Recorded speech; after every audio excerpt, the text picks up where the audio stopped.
Subscribe कीजिए royal teacher को education संबंधी न्यूज़ तुरंत पाने के लिए।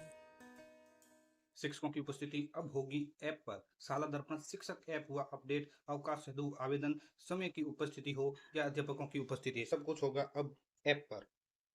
जी हाँ साथियों, इस वक्त की बड़ी खबर की बात करें तो दोस्तों, जैसा कि आप सभी जानते हैं कि शिक्षा विभाग में इस विद्यालय में शिक्षकों की उपस्थिति हो या विद्यार्थियों की उपस्थिति हो, इसके लिए शाला दर्पण है वो चालू है। शाला दर्पण पर शिक्षकों की उपस्थिति होती है, लेकिन वर्तमान में विद्यार्थियों की जो उपस्थिति है वो शाला दर्पण शिक्षक ऐप के माध्यम से यानी मोबाइल ऐप के माध्यम से हो रही है। उसी ऐप को अब और अपडेट कर दिया गया है। अपडेट करने के साथ ही नया अपडेट ये है कि अब है वो अध्यापकों की उपस्थिति भी शिक्षक ऐप पर ही होगी। शिक्षक ऐप पर अवकाश की स्थिति दे सकते हैं, समय की उपस्थिति की हिस्ट्री देख सकते हैं। इसके अलावा भी बहुत कुछ इसमें देखने को मिल सकता है। इस ऐप के अंतर्गत आपको यहाँ पे मिलेगा समय की उपस्थिति हिस्ट्री, अवकाश हेतु आवेदन और इसके साथ साथ ही अवकाश की जो स्थिति है उसके बारे में भी जानकारी मिल जाएगी। अगर आपने शाला दर्पण पर अपनी उपस्थिति कर दी है तो यहाँ पे पहले से ही लिखा आ जाएगा कि आज दिनांक 16/7/25 बुधवार के लिए आपकी उपस्थिति शाला दर्पण पोर्टल पर दर्ज हो चुकी है। अर्थात शाला दर्पण पर उपस्थिति दर्ज हो चुकी है, यहाँ दर्ज करने की अब आवश्यकता नहीं है। तो दोस्तों, आप सभी को बता दें कि धीरे-धीरे अब हो सकता है कि सभी शिक्षकों को अपनी इंडिविजुअल उपस्थिति है वो करनी पड़े। शाला दर्पण की उपस्थिति को अब हटा दिया जाएगा। जैसे विद्यार्थियों की उपस्थिति को शाला दर्पण से हटा दिया गया है, वैसे ही शिक्षकों की उपस्थिति के लिए भी शाला दर्पण ऐप है वो जारी कर दिया गया है, ऐप को अपडेट कर दिया गया है। अब है वो शिक्षकों की उपस्थिति है वो इसी ऐप के ज़रिए की जाएगी। बात करें इसको कैसे यूज़ करना है, अपनी उपस्थिति किस प्रकार से लगानी है, तो आप अपने मोबाइल में जो ऐप इंस्टॉल कर रखा है आपने शाला दर्पण शिक्षक ऐप, इसको खोल लीजिए।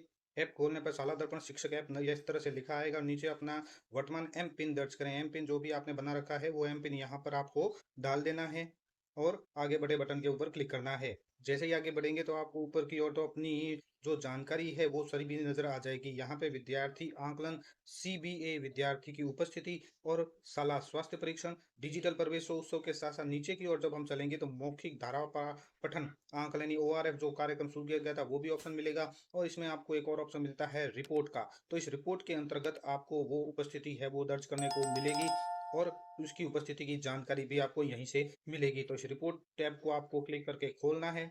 तो शाला दर्पण राजस्थान का आपको एम पिन जो करंट पिन एम पिन है दोबारा आपको यहाँ पे दर्ज करना होगा। दर्ज करने के साथ ही नीचे बटन आएगा गो अहेड। क्लिक करने पर आपके सामने आपकी प्रोफाइल खुल जाएगी, उसके नीचे विभिन्न तरह के ऑप्शन नजर आ जाएंगे। इसके अंतर्गत अध्यापकों की उपस्थिति दर्ज करें, छुट्टी की मंजूरी ये भी मिलेगा और हिस्ट्री यानी अध्यापकों की उपस्थिति की हिस्ट्री भी देखने को मिल जाएगी। इसके साथ साथ ही समय की उपस्थिति हिस्ट्री, अवकाश हेतु आवेदन और अवकाश की स्थिति, ये ऑप्शन सारे हैं वो आपको यहीं पे मिलेंगे। अगर आप संस्था प्रधान है तो आपके अलग ऑप्शन आएंगे, यानी आपको जो पहले ऑप्शन दिखा है वो संस्था प्रधान हेतु है। अगर आप शिक्षक है तो आपको ये ऑप्शन है वो नजर आ जाएंगे। इसके जरिए आप अपनी उपस्थिति है वो लगा सकते हैं। अगर आपको छुट्टी की मंजूरी देनी है वो भी इसी के जरिए आप दे सकते हैं। तो छुट्टी की मंजूरी ऐप को आपको खोलना है, वहां आपको ऑप्शन मिल जाएगा अवकाश स्थिति का चयन करें। तो यहाँ से ड्रॉप डाउन मेन्यू में से आपको अवकाश स्थिति का चयन करना है। तो आपके सामने विभिन्न तरह के ऑप्शन खुलते हैं, पेंडिंग, प्रोसेस, रिजेक्ट और कैंसल ऑल एप्लीकेशन, ये सारी आप यहाँ पे देख सकेंगे।